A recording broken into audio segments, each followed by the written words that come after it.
Wilma, Herman, Bert, Tom and Charlie, the weak of will, the strong of the clown, the boozer, the fighter, all are sleeping on the hill.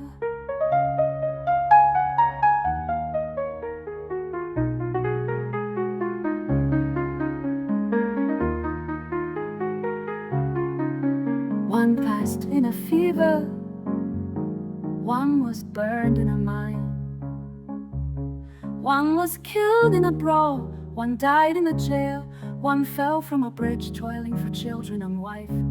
All are sleeping, sleeping, sleeping on the hill. Where are Ella, Kate, Mag, Lizzie and Ida, the tender heart, the simple soul, the loud, the proud, the happy one? All are sleeping on a hill. One died in shameful childbirth, one of a thwarted love, one at the hands of a brute in a brothel, one of a broken pride in a search for heart's desire, one afterlife in faraway London and Paris was brought to her little space by Ella and Kate and Mag. All are sleeping, sleeping, sleeping on the hill, where our Uncle Isaac and Aunt Emily and old Tony Kincaid and Stephen Houghton and Major Walker, who had talked with venerable men of the Revolution. All are sleeping on the hill. They brought them dead sons from the war and daughters whom life had crushed, and their children fatherless crying. All are sleeping, sleeping, sleeping on the hill.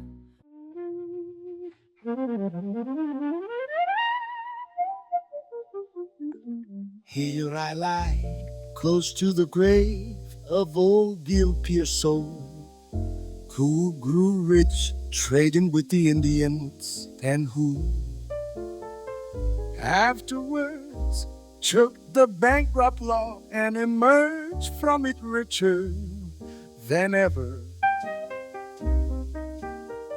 Myself grown tired of toil and poverty, and beholding how old Bill and other growing wealth robbed a traveler one night near Proctor's Grove, killing him unwittingly while doing so, for which I was tried and hanged.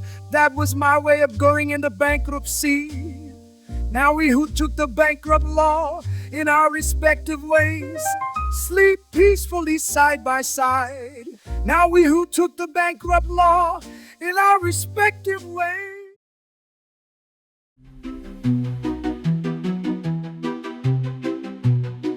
Have you seen walking through the village a man with downcast eyes and haggard face? That is my husband, who by secret cruelty, never to be told, robbed me of my youth and my beauty, till at last wrinkled and with yellow teeth, and with broken pride and shameful humility, I sank into the grave. But what think you gnaws at my husband's heart?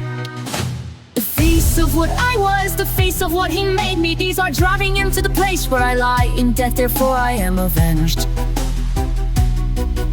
The face of what I was, the face of what he made me, these are driving him to the place where I lie in death, therefore I am avenged.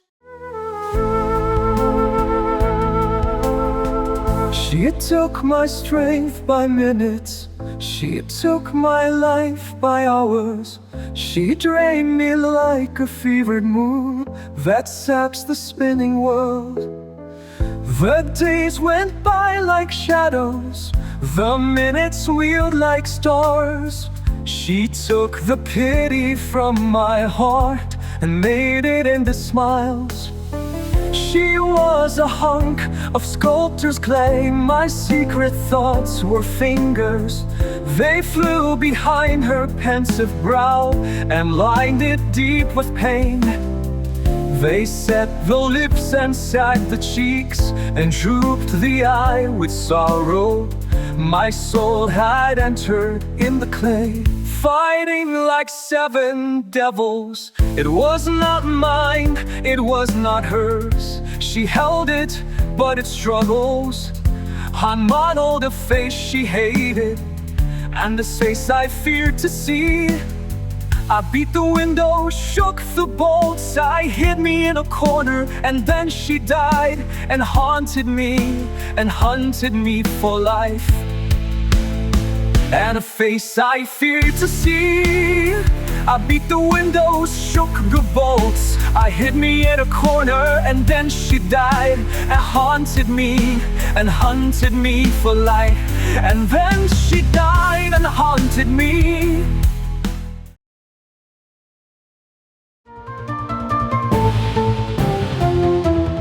If a man could bite the giant hand that catches and destroys him, as I was bitten by a rat while demonstrating my patent trap in my hardware store that day.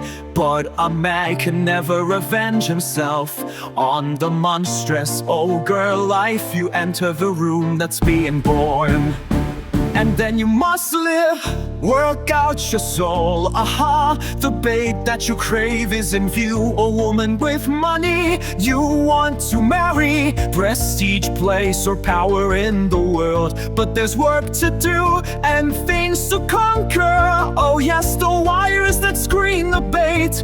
At last you get in, but you hear a step.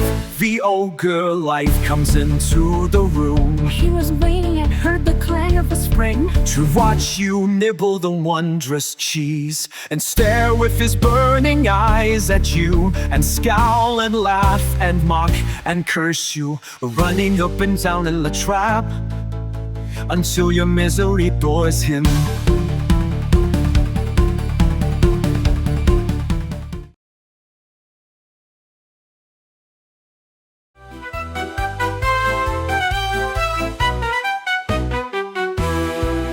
They have chiseled on my stone the words, his life was gentle, and the elements so mixed in him that nature might stand up and say to all the world, this was a man.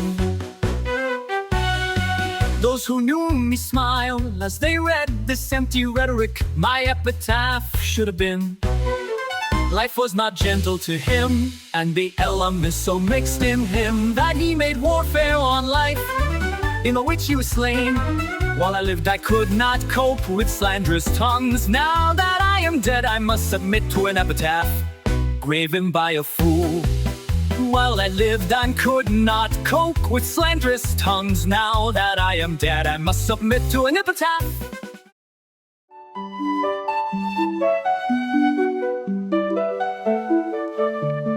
My life's blossom might have bloomed on all sides, save for a bitter wind which stunted my petals on the side of me, which you in the village could see.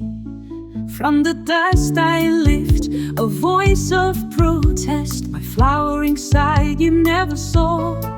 Yea, living ones, ye are fools indeed, who do not know the ways of the wind and the unseen forces that govern the processes of life.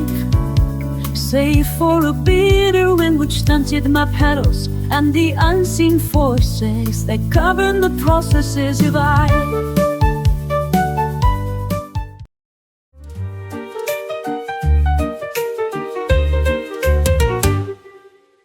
Henry got me with child, knowing that I could not bring forth life without losing my own. In my ether, for I entered the portals of dust. Traveler, it is believed in the village where I live that Henry loved me with a husband's love.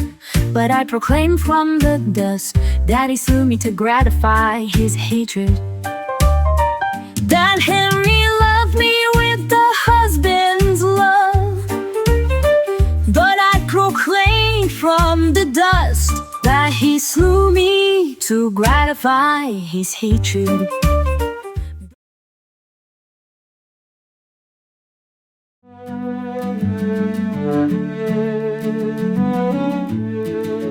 In life I was the town drunkard.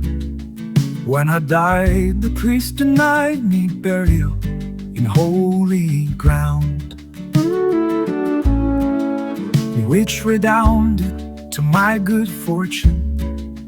For the Protestants bought this lot and bury my body here, close to the grave of the banker Nicholas and of his wife Priscilla. Take note, ye prudent and pious souls, of the cross currents in life, which bring honor to the dead who lived in shame, and of his wife Priscilla. Take note, ye prudent and pious souls, of the cross currents in life, which bring honor to the dead who lived in shame.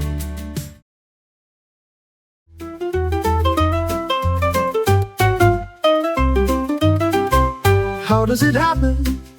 Tell me, that I, who was most erudite of lawyers, who knew Blackstone and Coke almost by heart, who made the greatest speech the courthouse ever heard, and wrote a brief that won the praise of Justice Breeze. How does it happen? Tell me, that I lie here unmarked, forgotten, while Chase Henry, the town drunkard, has a marble block topped by an urn, where in nature, in a mood ironical, has sown a flowering weed. While Chase Henry, the town drunkard, has a marble block topped by an urn, where in nature, in a mood ironical, has shown a flowering weed.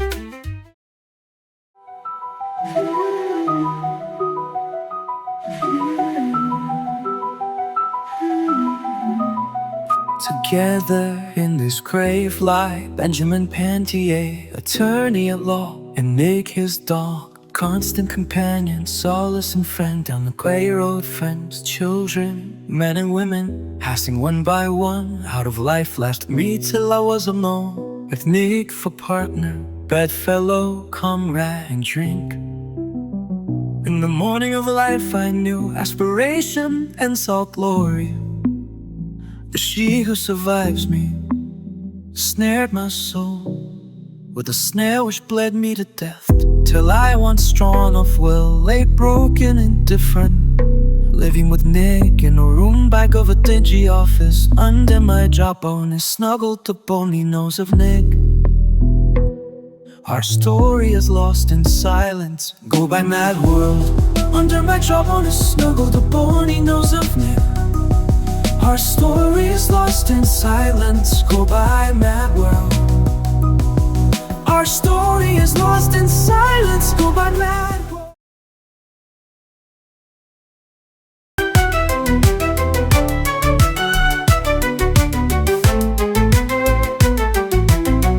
I know that he told that I snared his soul with a snare which bled him to death.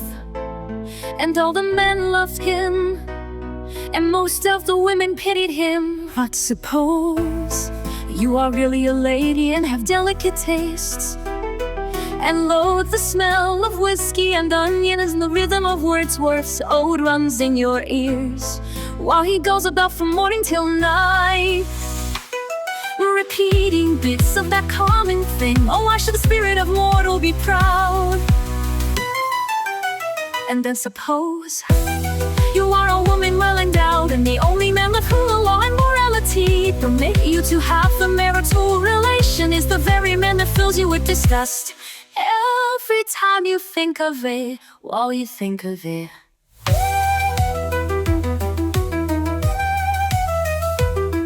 Every time you see him, that's why I drove him away from home, to live with his dog in a dingy room back of his office.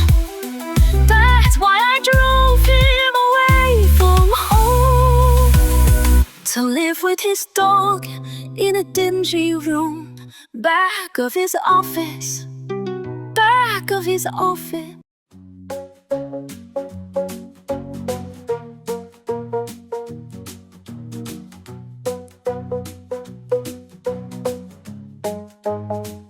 Well, Emily Sparks, your prayers were not wasted.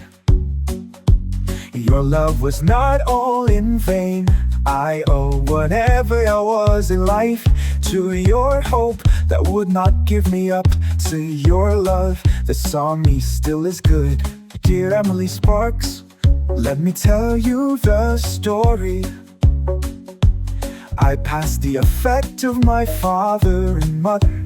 The milliner's daughter made me trouble, and out I went in the world, where I passed through every peril known, of wine and women and joy of life. One night in a room in the Rue de Rivoli, I was drinking wine with a black-eyed cocotte, and the tears swam into my eyes. She, though they were amorous tears, and smiled for thought of her conquest over me. But my soul was 3,000 miles away in the days when you taught me in Spoon River. And just because you no more could love me, nor pray for me, nor write me letters, the eternal silence of you spoke instead. And the black-eyed cocotte took the tears for hers, as well as the deceiving kisses I gave her. Somehow from that hour I had a new vision.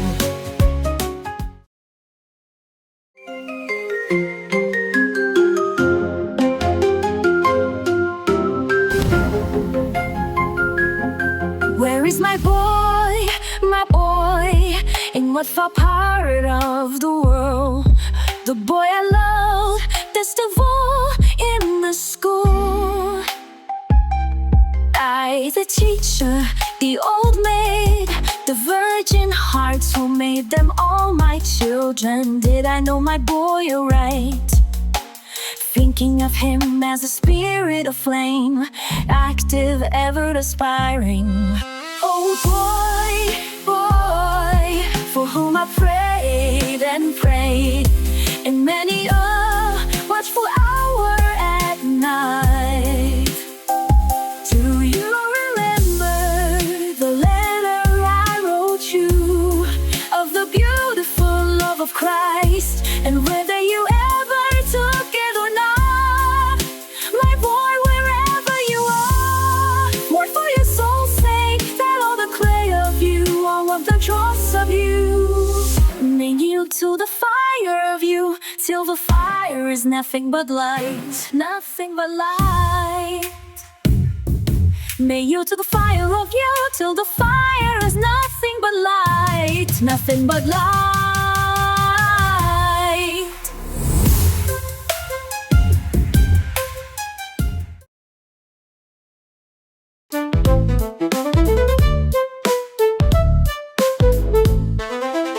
Only the chemist can tell, and not always the chemist, what will result from compounding fluids or solids. And who can tell how men and women will interact on each other, or what children will result? There were Benjamin Pantier and his wife, good in themselves, but evil toward each other. He oxygen, she hydrogen, their son, a devastating fire. I trained her the druggist, the misery of chemicals, killed while making an experiment, lived unwedded. I trained her the druggist, a misery of chemicals, killed while making an experiment, lived unwedded.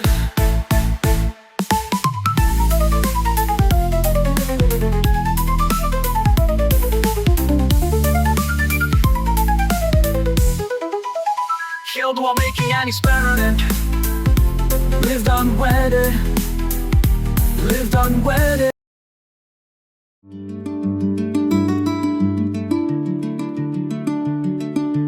Did you ever hear of Edgar Lee? Giving to the public treasury any of the money he received for supporting candidates for office, or for writing up the Ken factory to get people to invest, or for suppressing the facts about the bank when it was rotten and ready to break. Did you ever hear of the circuit judge helping anyone except the Q Railroad or the bankers? Or did Rev Pete or Rev Siberly give any part of their salary earned by keeping still, or speaking out as the leaders wish them to do? to the building of the waterworks. But I Daisy Razor, who always passed along the street through rows of nods and smiles and caps and words such as "there she goes." Never was taken before Justice Arnett without contributing $10 in cost to the school fund of Spoon River.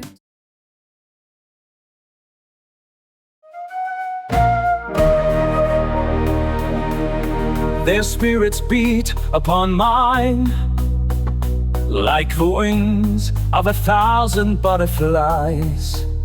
I closed my eyes and felt their spirits vibrating. I closed my eyes, yet I knew when their lashes fringed their cheeks from downcast eyes.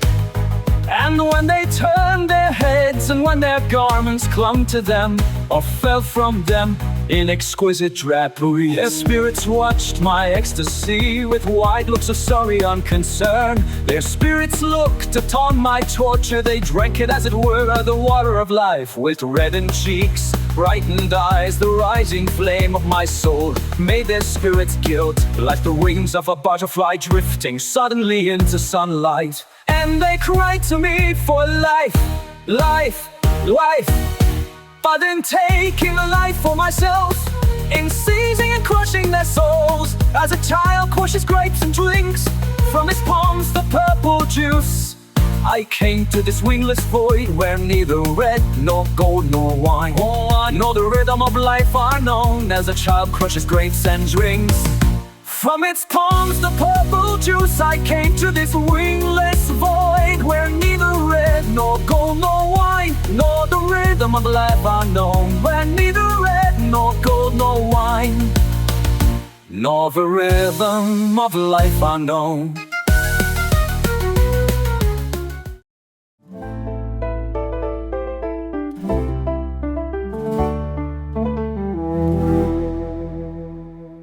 Minerva, the village poetess, hooted at, jeered at by the yahoos of the street. For my heavy body, cockeye and rolling walk, and all the more when Butch Weld, who captured me after a brutal hunt, he left me to my fate with Dr. Myers, and I sank into death, growing numb from the feet up, like one stepping deeper and deeper into a stream of ice. Will someone go to the village newspaper and gather into a book of verses I wrote? I thirsted so for love, I hungered so for life. Gather into a book the verses I wrote.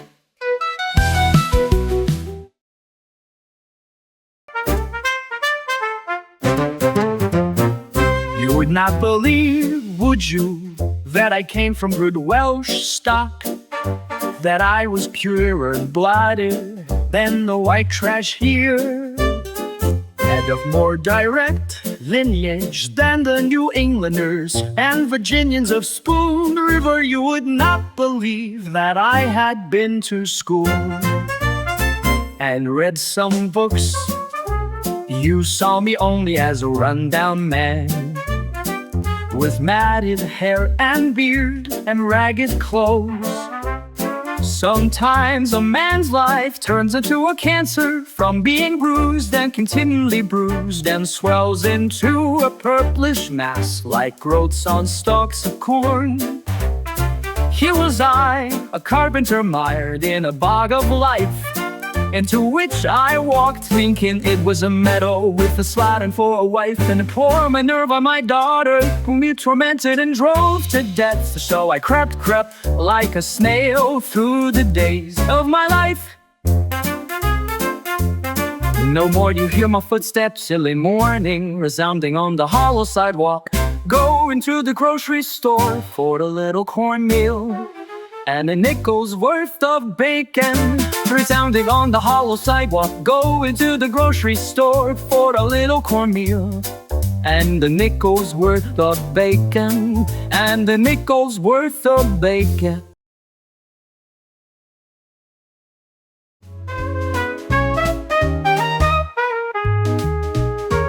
After I got religion and studied down, they gave me a job in the canning works. And every morning I had to fill the tank in the yard with gasoline that fed the blowfires in the sheds to heat the soldering irons. And I mounted a rickety ladder to do it, carrying buckets full of the stuff. One morning, as I stood there pouring, the air grew still and seemed to heave. And I shot up as the tank exploded, and down I came with both legs broken, and my eyes burned crisp as a couple of eggs. For someone loved to blow fire going, and something sucked the flame in the tank.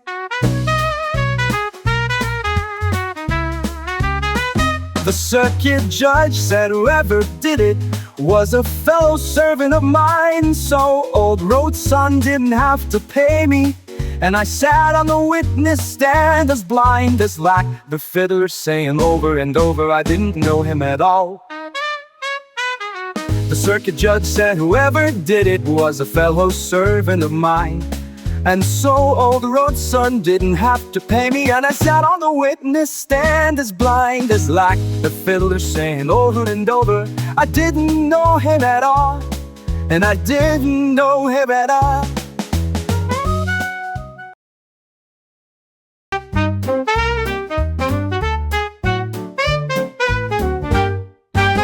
No other man, unless it was Dark Hill, did more for people in this town than I.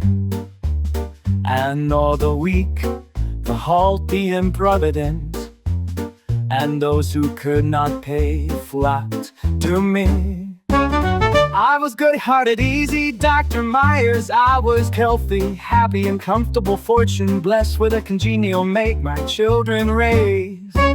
All wedded, doing well in the world. And then one night, Minerva the poetess came to me in her trouble, cried. I tried to help her out, she died. They indicted me, the newspapers disgraced me. My wife perished of a broken heart, and pneumonia finished me.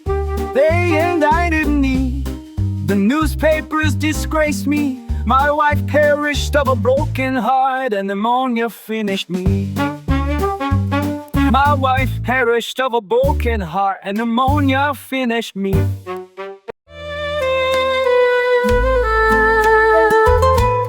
He protested all his life long. The newspapers lied about him villainously, that he was not at fault or Minerva's fault, but only tried to help her. For his soul so sunk in sin, he could not see that even trying to help her, as he calls it, he had broken the law, human and divine. Passers-by, an ancient admonition to you: if your ways would be ways of pleasantness, and all your pathways peace, love God and keep His commandments. And all your pathways peace, love God and keep His commandments. Love God and keep His commandments.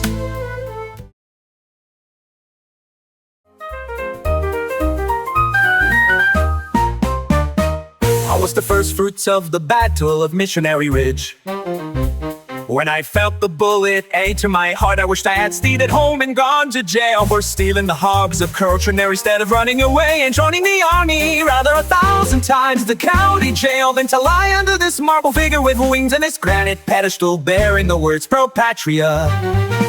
Pro Patria, what do they mean anyway? And this granite pedestal bearing the words Pro Patria. Pro Patria, Pro Patria, Pro Patria.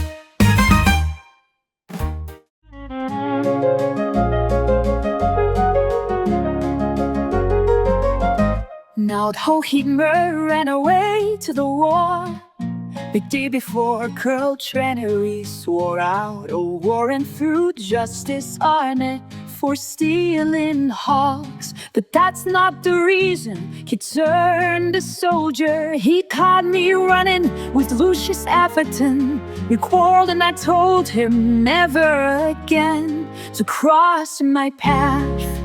Then he stole the hogs and went to the war. Back of every soldier is a woman. We quarreled and I told him never again to cross my path. Then he stole the hogs and went to the war. Back of every soldier is a woman. Back of every soldier is a woman.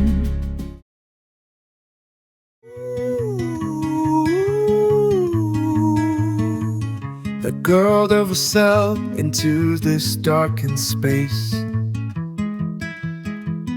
The end at 25.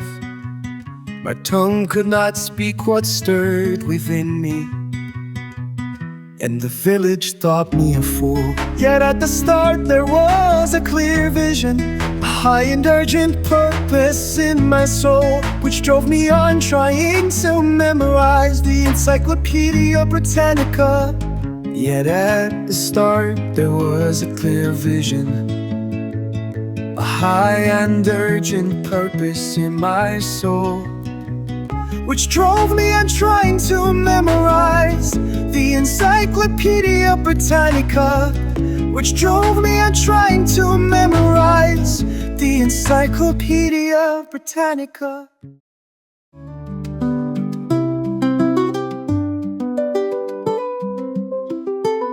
Do the boys and girls still go to Sivers for cider after school in late September, or gather hazelnuts among the thickets on Aaron Hatfield's farm when the frosts begin?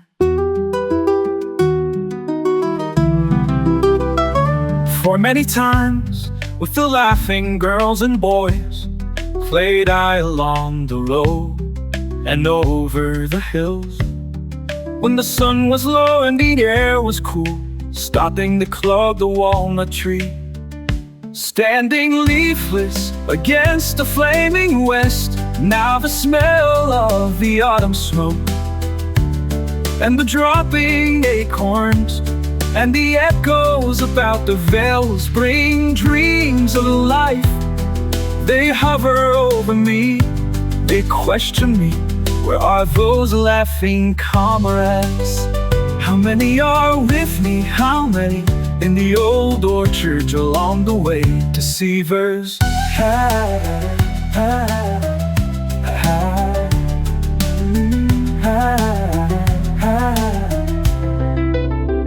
In the woods that overlook the quiet water,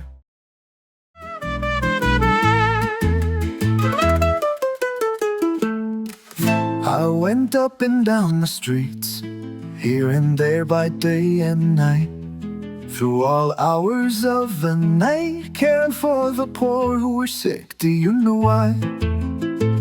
My wife hated me, my son went to the dogs, and I turned to the people and poured out my love to them.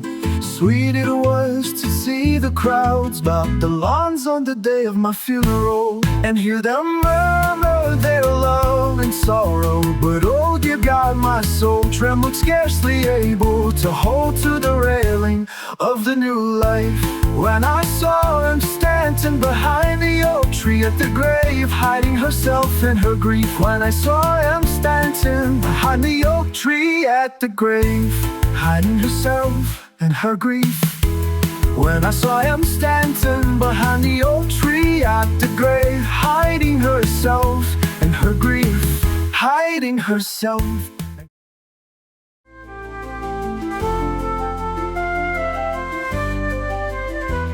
Maurice, weep not, I am not here under this pine tree. The balmy air of spring whispers through the sweet grass. The stars sparkle, the whippoorwill calls, that thou grievest, while my soul lies rapturous in the blessed nirvana of eternal light. Go to the good heart that is my husband, who broods upon what he calls our guilty love. my love for you, no less than my love for him. What out my destiny, that through the flesh I want spirit, and through spirit peace. There is no marriage in heaven, but there is love.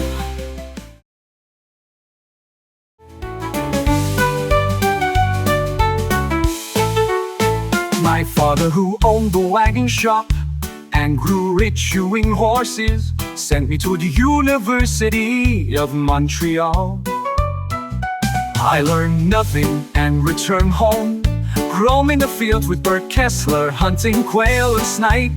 At Thompson's Lake, the trigger of my gun caught in the side of the bow, and a great hole was shot through my heart. Over me a fond father erected this marble shaft, on which stands the figure of a woman carved by an Italian artist. They say the ashes of my namesake were scattered near the pyramid of Caesarius, somewhere near Rome. They say the ashes of my namesake were scattered near the pyramid of Caesarius, somewhere near Rome. Somewhere near Rome, somewhere near Rome.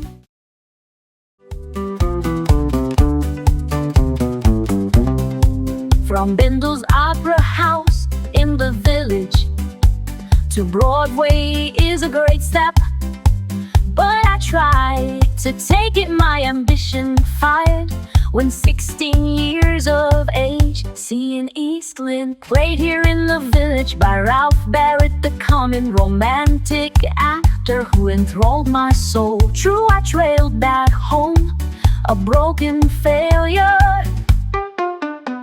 when Ralph disappeared in New York, leaving me alone in the city. But life broke him also. In all this place of silence, there are no kindred spirits. How I wish those could stand amid the pathos of these quiet fields and read these words.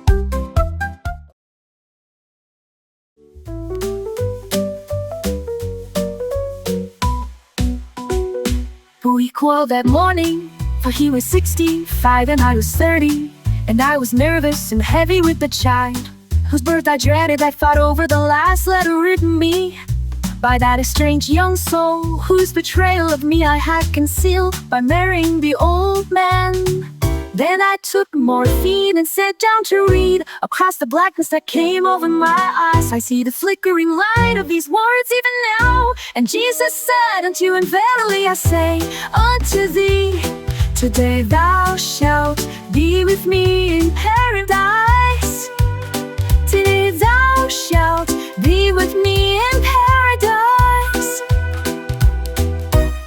Today thou shalt be with me in paradise.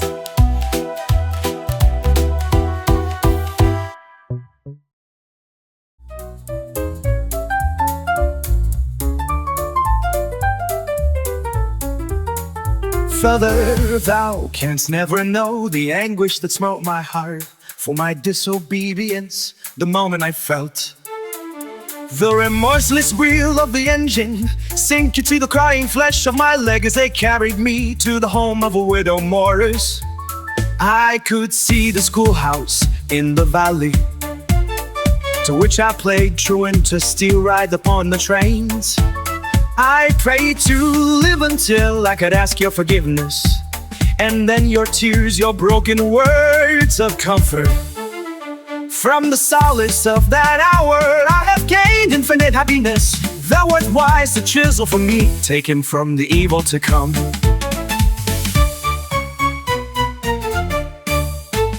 From the solace of that hour I have gained infinite happiness. Thou art wise to chisel from mine, taken from the evil to come.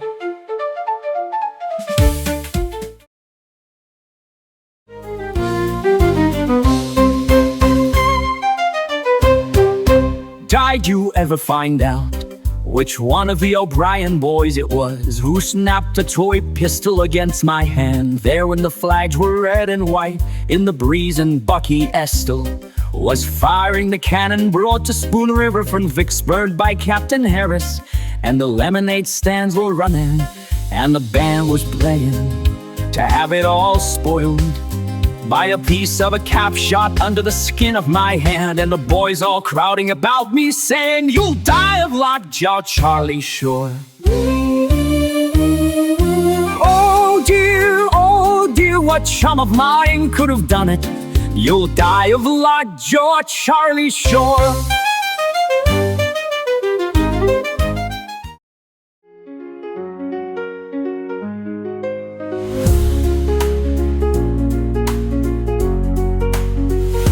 I was 16 and I had the most terrible dreams, and specs before my eyes and nervous weakness.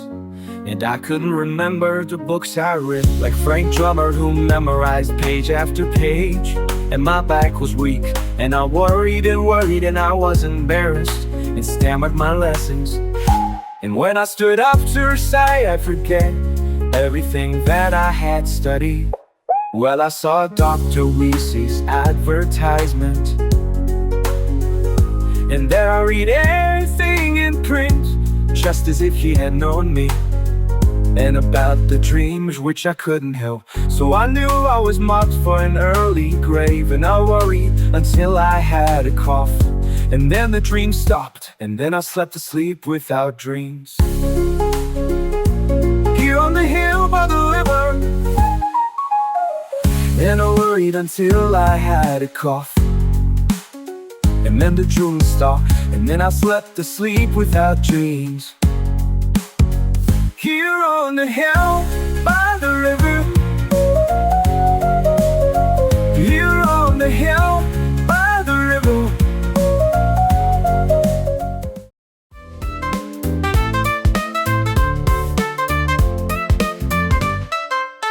As a boy, Theodore, you sat for long hours on the shore of a turbid spoon, with deep-set eyes staring at the door of the crawfish burrow, waiting for him to appear, pushing ahead. First his wavy antennae like straws of hay, and soon his body colored like soapstone, gemmed with eyes of jet. And you wondered in a trance of thought what he knew, what he desired, and why he lived at all. But later your vision watched for men and women hiding in burrows of fate amid great cities, looking for the souls of them to come out, so that you could see how they lived, and for what, and why they kept crawling so busily along the sandy way where water fails as the summer wanes.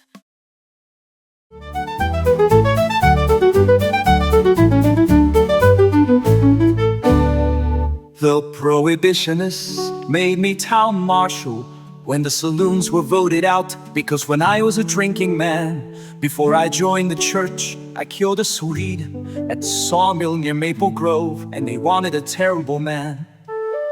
Grim, righteous, strong, courageous, and a hater of saloons and drinkers, to keep law and order in the village. And they presented me with a loaded cane, with which I struck Jack McGuire before he drew the gun with which he killed the prohibitionists. Spent their money in vain. To hang him, for in a dream I appeared to one of the 12 jurymen and told him the whole secret story. 14 years were enough for killing me. To hang him, for in a dream I appeared to one of the 12 jurymen and told him the whole secret story.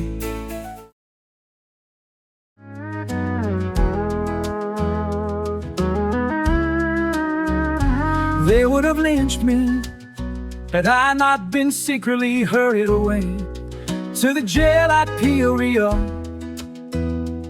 And yet I was going peacefully home, carrying my jug, a little drunk when looking.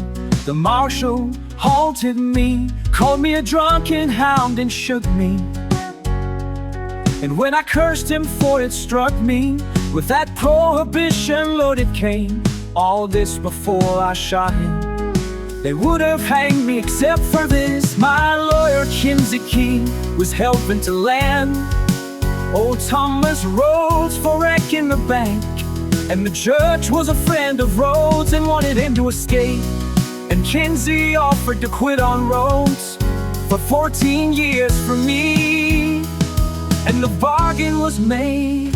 I served my time and learned to read and write. And the bargain was made. I served my time and learned to read and write. And learned to read and write. And learned to read and write.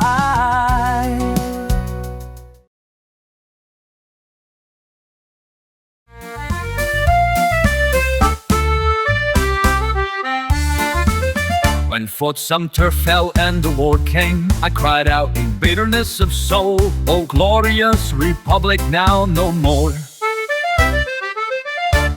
When they buried my soldier son, to the call of trumpets and the sound of drums, my heart broke beneath the weight of 80 years. And I cried, "Oh son who died in a cause unjust, in the strife of freedom slain." And I crept here under the grass, and now from the battlements of time, behold, Christ, 30 million souls being bound together in the love of larger truth, wrapped in the expectation of the birth of a new beauty, sprung from brotherhood and wisdom. I with eyes of spirit see the transfiguration before you see it, but the infinite brood of golden eagles nesting ever higher, wheeling ever higher, the sunlight wooing of lofty places of thought. Forgive the blindness of the departed owl, of lofty places of thought. Forgive the blindness of the departed owl.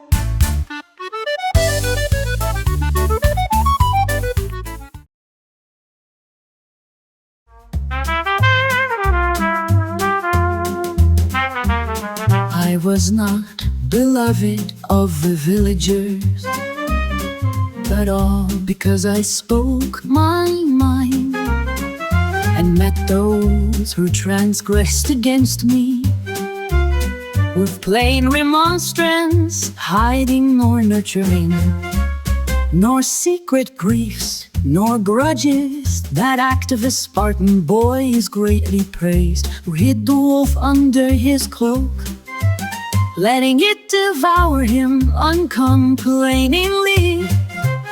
It is braver, I think, to snatch the wolf forth and fight him openly, even in the street amid dust and howls of pain.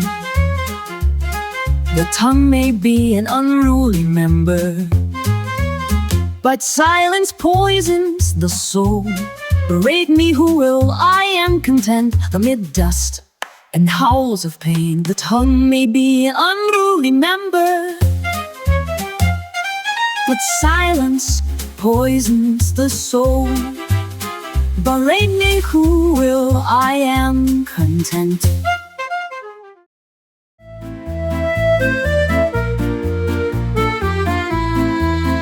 Were you not ashamed, fellow citizens, when my state was probated and everyone knew how small a fortune I left? You who hounded me in life, give to the churches, to the poor, to the village me who had already given much. And think you not I did not know that the pipe organ which I gave to the church played its christening songs when Deacon Rose, who broke and all but ruined me, worshipped for the first time after his acquittal. Who broke and all but ruined me, worshipped for the first time after his acquittal.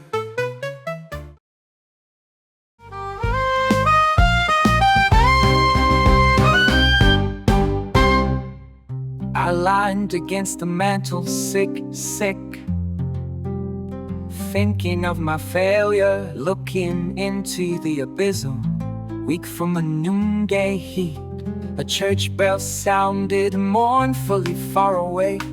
I heard the cry of a baby and the coughing of John Yarnell, bedridden, feverish, dying. Then the violent voice of my wife: watch out, the potatoes are burning. I smelled them cue. Then there was irresistible disgust. I pulled the trigger, blackness, light, unspeakable regret. Fumbling for the world again, Too late, thus I came here with lungs for breathing. One cannot breathe here with lungs, though one must breathe. Of what use is it to rid oneself of the world? Then no soul may ever escape the eternal destiny of life. Of what use is it to rid oneself of the world?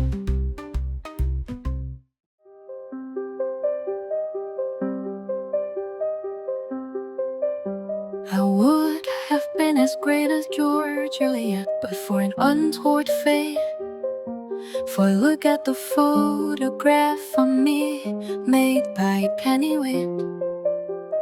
Chin resting on hand, and deep set eyes, gray too, and far searching. But there was the old problem. Should it be celibacy, matrimony, or unchastity? Then John Slack, the rich druggist, wooed me, luring me with the promise of leisure for my novel. And I married him, giving birth to 8 children, and had no time to write. It was all over with me anyway, when I ran the needle in my hand while washing the baby's things, and died from lockjaw, an ironical death.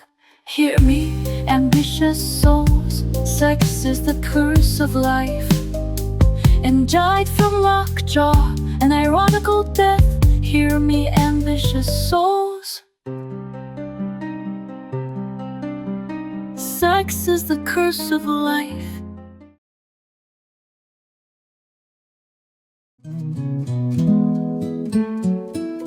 Do you remember when I stood on the steps of the courthouse and talked free silver and the single tax of Henry George?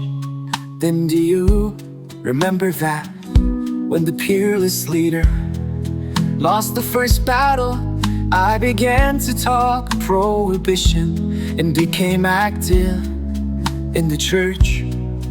That was due to my wife, who pictured to me my destruction if I did not prove my morality to the people. Well, she ruined me, for the radicals grew suspicious of me, and the conservatives were never sure of me. And here I lie unwept of all, and here I lie unwept of all.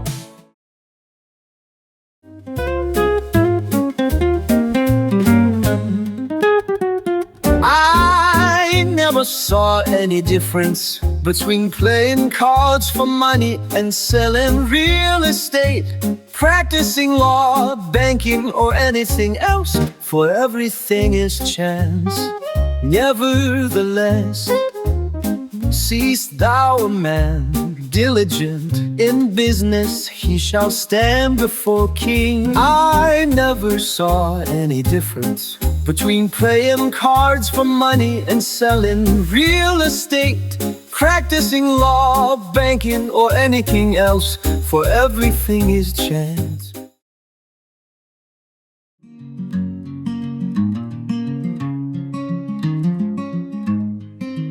My wife lost her health and dwindled until she weighed scarce 90 pounds.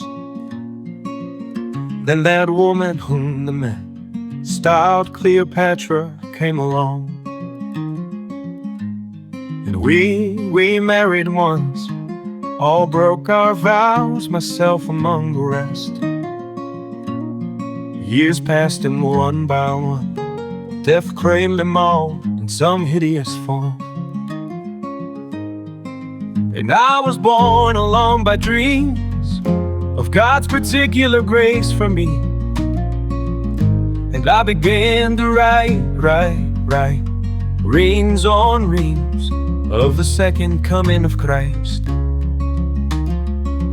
Then Christ came to me and said, go into the church and stand before the congregation and confess your sin. But just as I stood up and began to speak,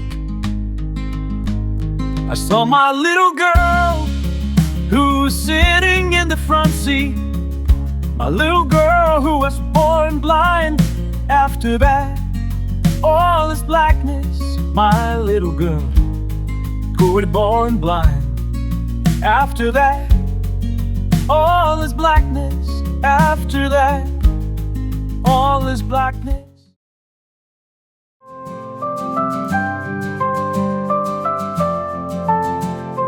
Over and over they used to ask me, while buying the wine or the beer, in Peoria first, later in Chicago, Denver, Frisco, New York, wherever I lived, how I happened to lead the life and what was the start of it. Well, I told them a silk dress and a promise of marriage from a rich man. It was Lucia Sabaton, but that was not really it all. Suppose a boy steals an apple from the tray at the grocery store, and they all begin to call him a thief. The editor, minister, judge, and all the people, a thief, a thief, a thief, a thief. Wherever he goes and he can't get work and he can't get bread without stealing it, why the boy will steal. It's the way the people regard the theft of the apple that makes the boy what he is. That makes the boy what he is.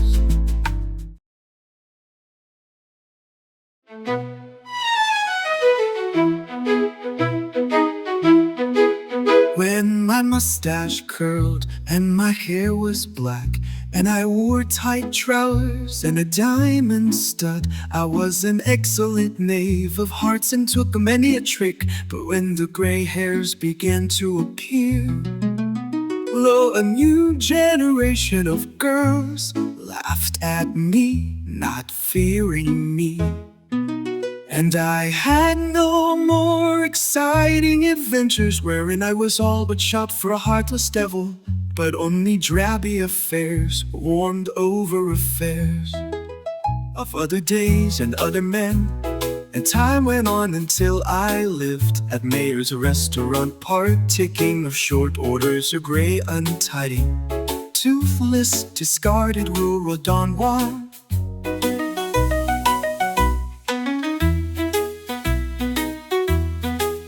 There is a mighty shade here who sings of one named Beatrice, and I see now that the force that made him great drove me to the dregs of life.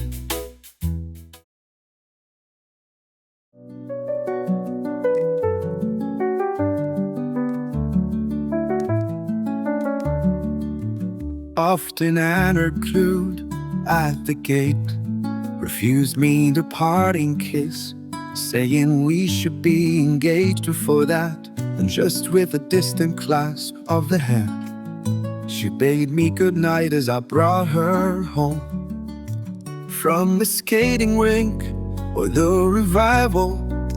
No sooner did my departing footsteps die away than Lucius Atherton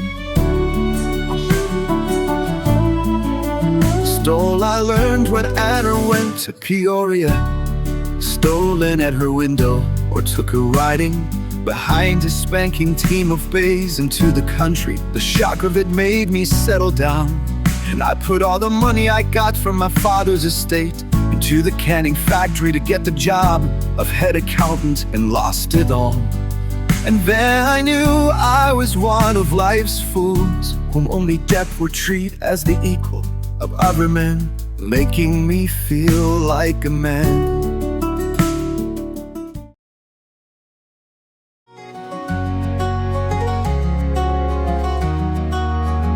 I belong to the church and to the party of prohibition, and the villagers thought I died of eating watermelon. In truth, I had cirrhosis of the liver, For every noon for 30 years, I slipped behind the prescription partition in Trainer's drugstore and poured a generous drink from the bottle marked spiritus frumentum, and poured a generous drink. I belong to the church and to the party of prohibition, and the villagers thought I died of eating watermelon. In truth, I had cirrhosis of the liver.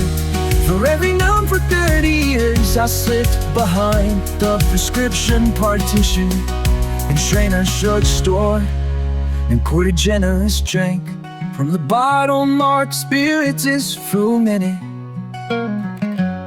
and poured a generous drink from the bottle marked spiritus frumentum.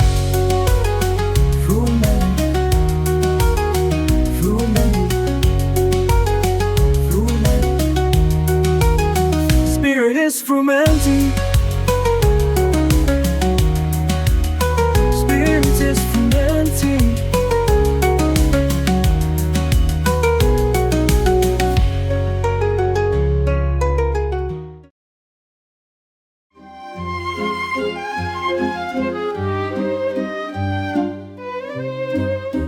I ran away from home with the circus, having fallen in love with Mademoiselle Estrellada, the lion tamer.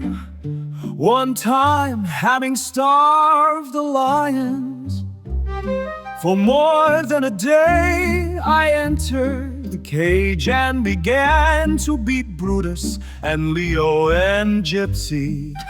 Whereupon Brutus sprang upon me and killed me. On entering these regions, I met a shadow who cursed me and said it served me right.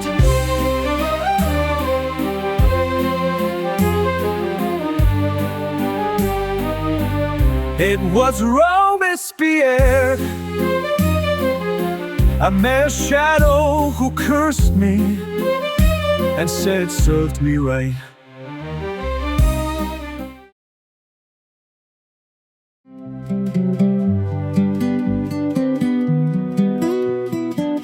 I inherited 40 acres from my father,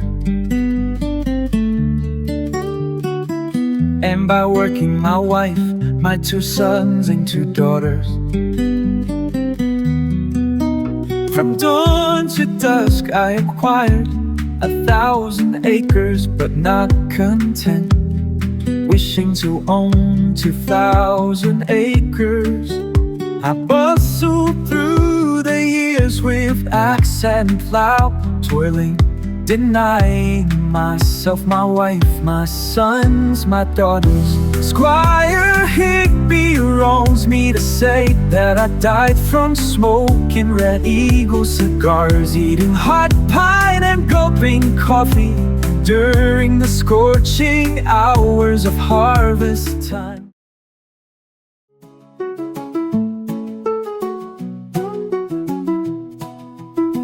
The earth keeps some vibration going there in your heart, and that is you. And if the people find you can fiddle, why fiddle you must for all your life. What do you see? A harvest of clover or a meadow to walk through to the river? The wind's in the corn, you rub your hands for beefs hereafter, ready for market, or else you hear the rustle of skirts like the girls when dancing at Little Grove. To Cooney Potter, a billet of dust or whirling leaves meant ruinous drought. They looked to me like redhead Sammy stepping it off to Tortellure. How could I till my 40 acres, not speak of getting more?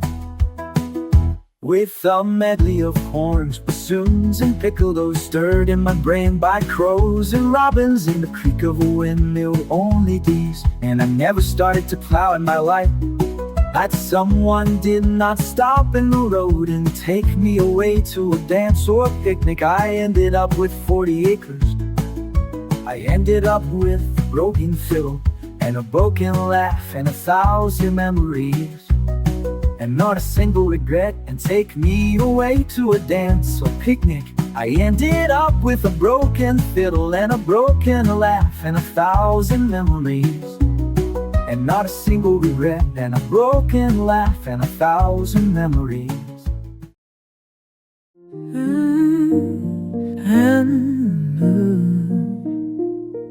I was only 8 years old, and before I grew up and knew what it meant, I had no words for it except that I was frightened and told my mother that my father got a pistol and would have killed Charlie, who was a big boy, 15 years old, except for his mother. Nevertheless, the story clung to me.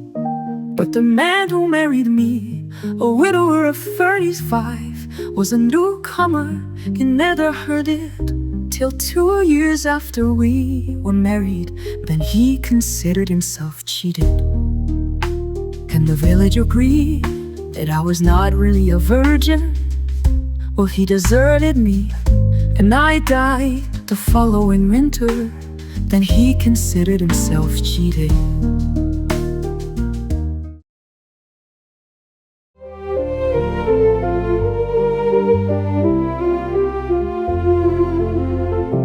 Her birds broke our engagement of 8 years when Annabelle returned to the village from the seminary.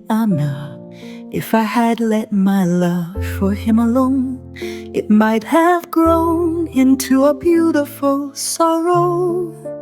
Who knows? Filling my life with healing fragrance, but I tortured it, I poisoned it, I blinded its eyes, and it became hatred. Deadly ivy instead of clematis, and my soul fell from its support, its tendrils tangled in decay. Do not let the will play gardener to your soul unless you are sure it is wiser than your soul's nature.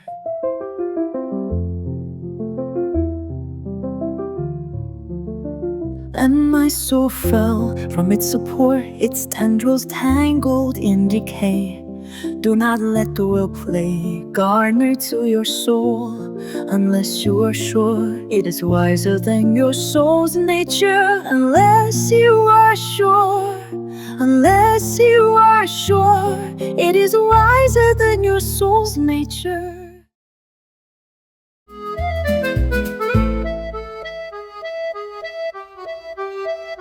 All your sorrow, Louise, and hatred of me sprang from your delusion that it was wantonness of spirit and contempt of your soul's rights, which made me turn to Annabelle and forsake you.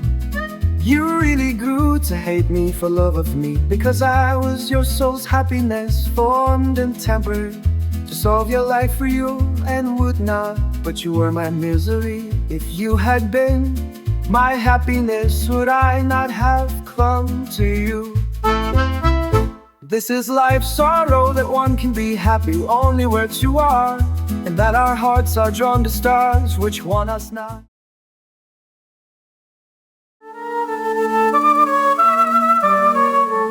I have studied many times the marble which was chiseled for me, a boat with a furled sail that rests in a harbor.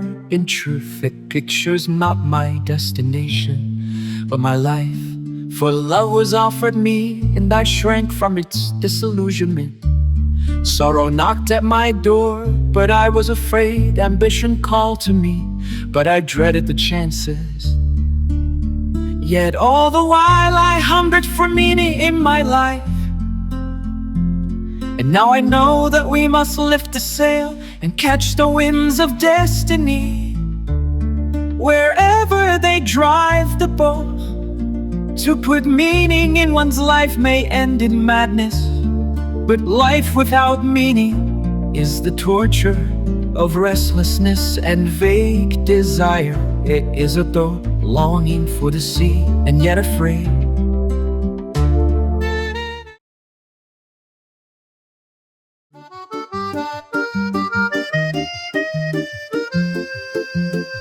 It never came into my mind until I was ready to die.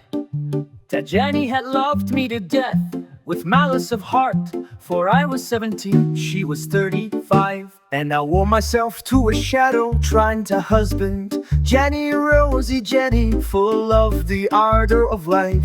For all my wisdom and grace of mind gave her no delight at all in very truth. But ever and anon she spoke of the giant strength of Willard Schaefer, and of his wonderful feat of lifting a traction engine out of the ditch one time at Georgie Kirby's ditch.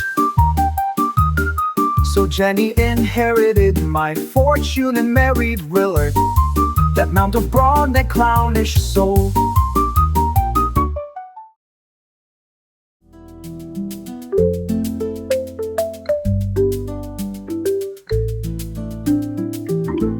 The Coopers should know about tubs, but I learned about life as well. And you who loiter around these graves think you know life.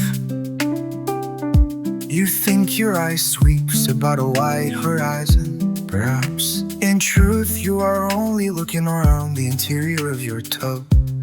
You cannot lift yourself to its rim and see the outer world of things, and at the same time see yourself. You are submerged in the tub of yourself. Taboos and rules and appearances are the staves of your tub. Break them and dispel the witchcraft of thinking your tub is life, and that you know life. Break them and dispel the witchcraft of thinking your tub is life.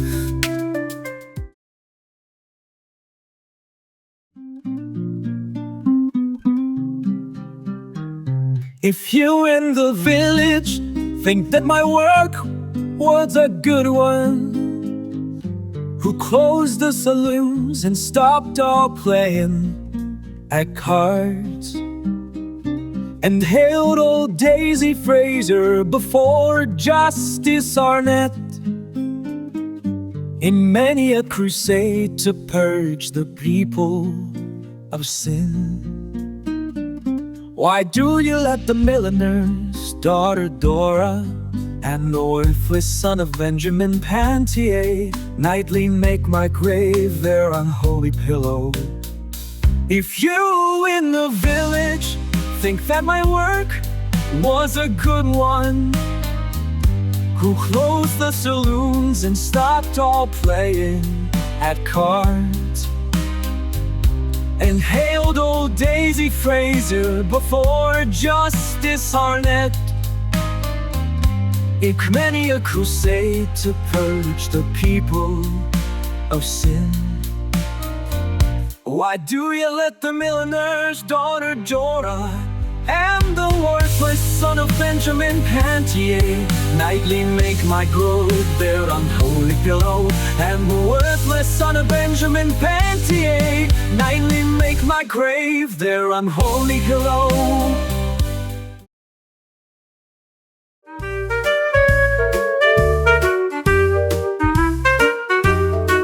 When Reuben Pontier ran away and threw me, I went to Springfield. There I met a lush whose father just deceased left him a fortune. He married me when drunk, my life was wretched. A year passed and one day they found him dead. That made me rich. I moved on to Chicago. After a time met Tyler Roundtree, villain.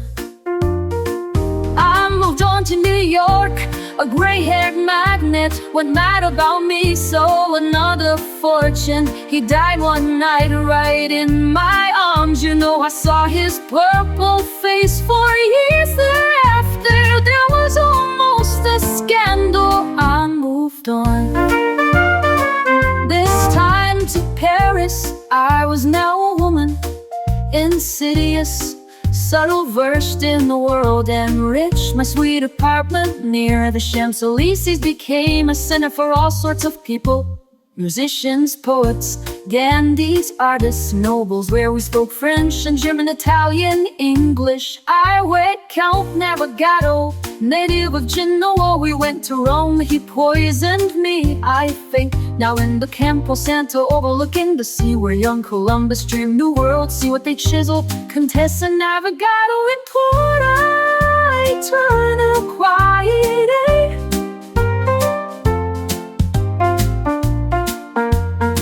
See what they chisel: Contessa Navigado in Porta Eterna Quiet.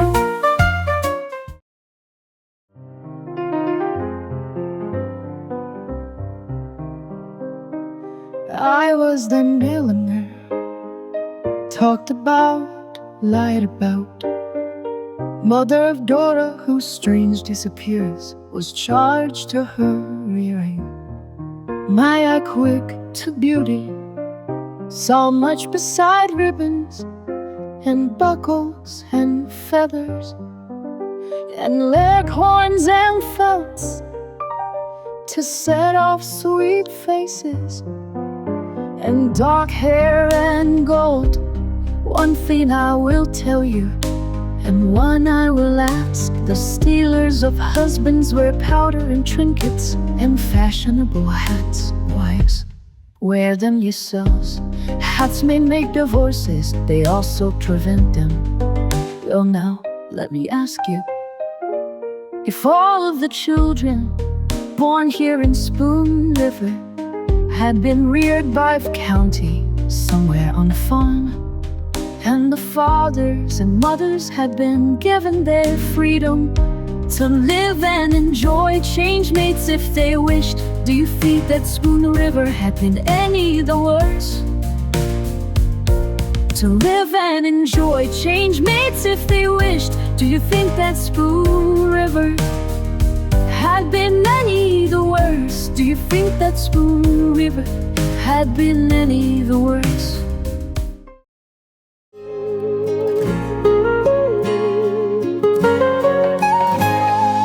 There is something about death like love itself. If with someone with whom you have known passion and the glow of youthful love, you also, after years of life, together feel the sinking of the fire, and thus fade away together, gradually, faintly, delicately, as it were in each other's arms, passing from the familiar room. That is the power of unison between souls, like love itself. There is something about death like love itself. If with someone with whom you have known passion and the glow of youthful love,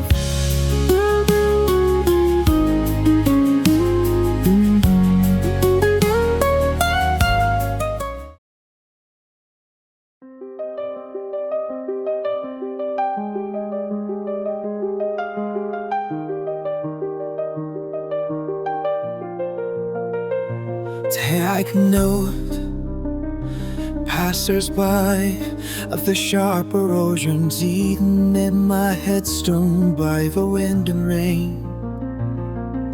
Almost as if an intangible nemesis or hatred were marking scores against me, but to destroy and not preserve my memory.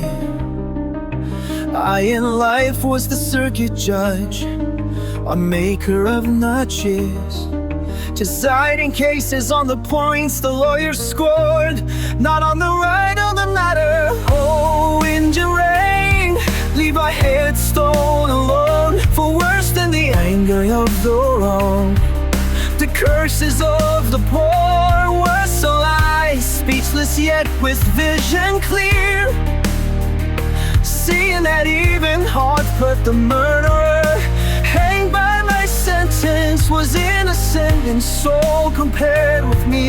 The curses of the poor was to lie speechless yet with vision clear, seeing that even heart put the murderer hang by my sentence, was innocent and soul compared with me, was innocent and soul compared with me.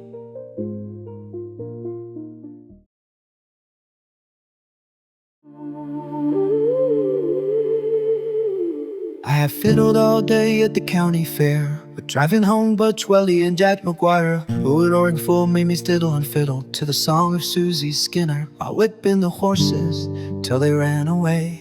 Blind as I was, I tried to get out as the carriage fell in the ditch and was caught in the wheels and killed. There's a blind man here with a brow as big and white as a cloud, and all we fiddlers, from highest to lowest, writers of music and tellers of stories, sit at his feet and hear him sing of the fall of Troy.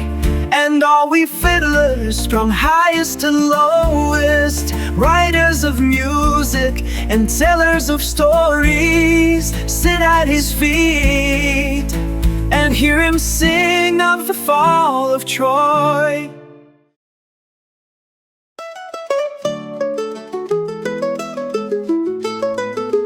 I won a prize essay at school here in the village, and published a novel before I was 25. I went to the city for themes and to enrich my art. There married the banker's daughter and later became president of the bank, always looking forward to some leisure to write an epic novel of the war. Meanwhile, friend of the great and lover of letters, and host to Matthew Arnold and to Emerson, an after-dinner speaker, writing essays for local clubs, at last brought here my boyhood home, you know. Not even a little tablet in Chicago to keep my name alive. How great it is to write the single line. Roll all out deep in dark blue ocean, roll, roll on, to keep my name alive. How great it is to write the single line. Roll on, down deep in dark ocean, roll, roll, roll on.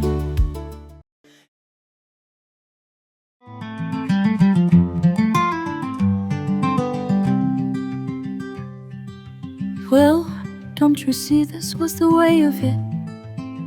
We bought the farm with what he inherited, and his brothers and sisters accused him of poisoning his father's mind against the rest of them, and we never had any peace with our treasure. The marine took the cattle and the crops failed, and lightning struck the granary, so we mortgaged the farm to keep going. And he grew silent and was worried all the time, and some of the neighbors refused to speak to us and took sides with his brothers and sisters, and I had no place to turn, as one may say to himself, at an earlier time in life. No matter. So is my friend, where I can shake this off with a little trip to Decatur. Then the dreadfulest smells infested the room, so I set fire to the beds in the old witch house, went up in a roar of flame as I danced in the yard with waving arms, while he wept like a freezing steer, went up in a roar of flame.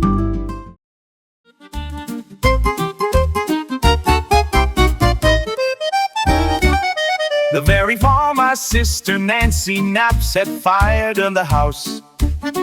They were trying Dr. Duval for the murder of Zora Clemens, and I sat in the court 2 weeks, listening to every witness. It was clear he had got her in a family, and to let the child be born would not do. Well, how about me with 8 children and one coming, and the farm mortgaged to Thomas Rhodes? And when I got home that night, after listening to the story of the buggy ride and the finding of Zora in the ditch, the first thing I saw right there by the steps, where the boy had hacked for angleworms, was the hatchet And just as I entered, there was my wife, standing before me, big with child.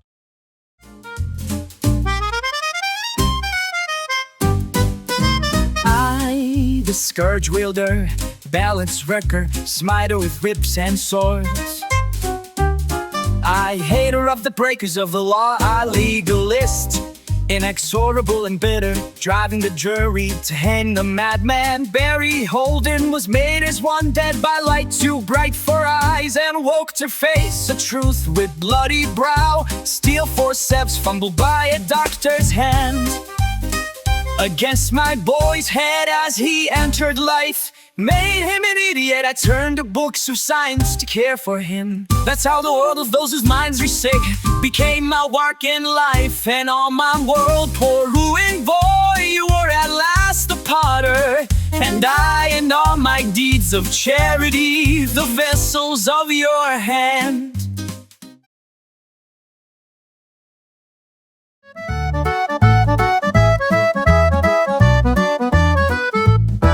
They first charged me with disorderly conduct, there being no statute on blasphemy. Later they locked me up as insane, where I was beaten to death by a Catholic guard. My offense was this: I said God lied to Adam and destined him to lead the life of a fool, ignorant that there is evil in the world as well as good for all in all. And when Adam outwitted God by eating the apple and saw it was a lie, God drove him out of Eden to keep him from taking the fruit of immortal life. For Christ's sake, you sensible people, here's what God himself says about it in the book of Genesis. And the Lord God said, behold, the man is become as one of us, a little envious to know good and evil. And now lest he put forth his hand and take also of the tree of life and eat and live forever. Therefore the Lord God sent him forth from the Garden of Eden. The reason I believe God crucified his own son to get out of the wretched tangle is because it sounds just like him.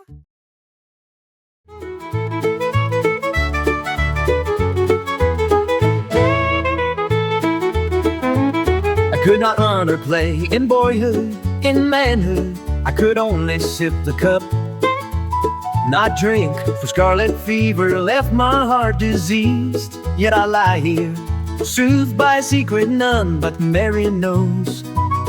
There is a garden of acacia, catalpa trees and arbors sweet with vines. There on that afternoon in June by Mary's side, kissing her with my soul upon my lips that suddenly took flight. There on that afternoon in June by Mary's side, kissing her with my soul upon my lips, just suddenly took flight. Kissing her with my soul upon my lips, it suddenly took flight. It suddenly took flight. Oh my, I could not run or play in boyhood, in manhood I could only sip the cup, not drink, for scarlet fever left my heart diseased. Yet I lie here, soothed by a secret none but Mary knows. There is a garden of acacia, catalpa trees and arbors sweet with vines. There on that afternoon in June by Mary's side, kissing her with my soul upon my lips, it suddenly took flight. There on that afternoon in June by Mary's side, kissing her with my soul upon my lips, it suddenly took flight. But when he get no getting, but I hear's ready to get, kissing her with my soul upon my lips, suddenly took flight. It suddenly took flight. Oh my.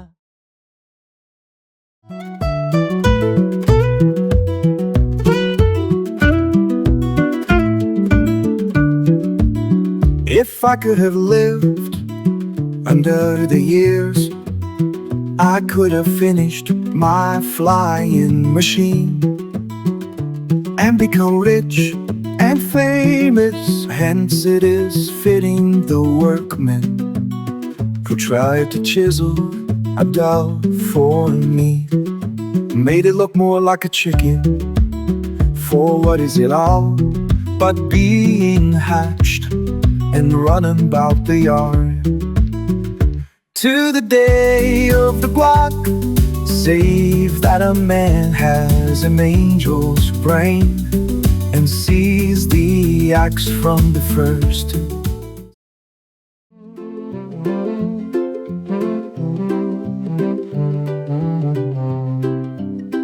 I was attorney for the Q and the Indemnity Company, which in short, the owners of the mine.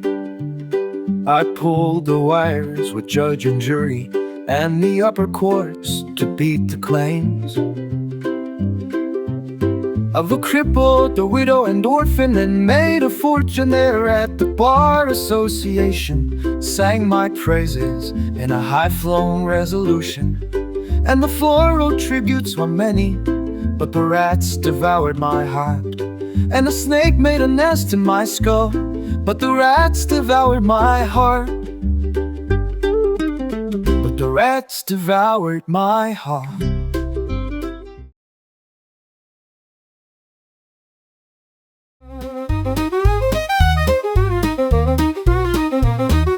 I born in Weimar of a mother who was French and German father, a Muslim professor.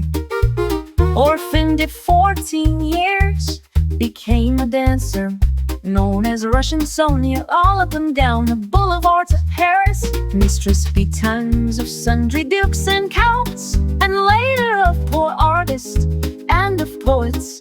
At 40 years passing, I sought New York and met old Patrick Hummer on the boat. Red-faced and hailed old Term, his 60th year, returning after having sold a shipload of cattle in the German city, Hamburg. He brought me to Spoon River, and we lived here for 20 years. They thought that we were married. This oak tree near me is the favorite haunt of blue jays chattering all the day. And why not? For my very dust is laughing for thinking of the humorous thing called life. And why not? For my very dust is laughing for thinking of the humorous thing called life. For thinking of the humorous thing called life.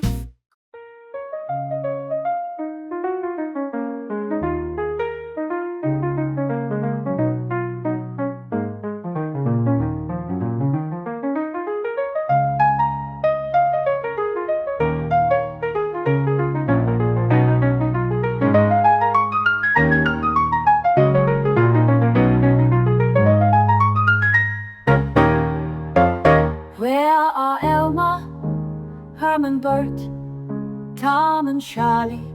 The weak of will, the strong of arm, the clown, the boozer, the fighter, all are sleeping on the hill.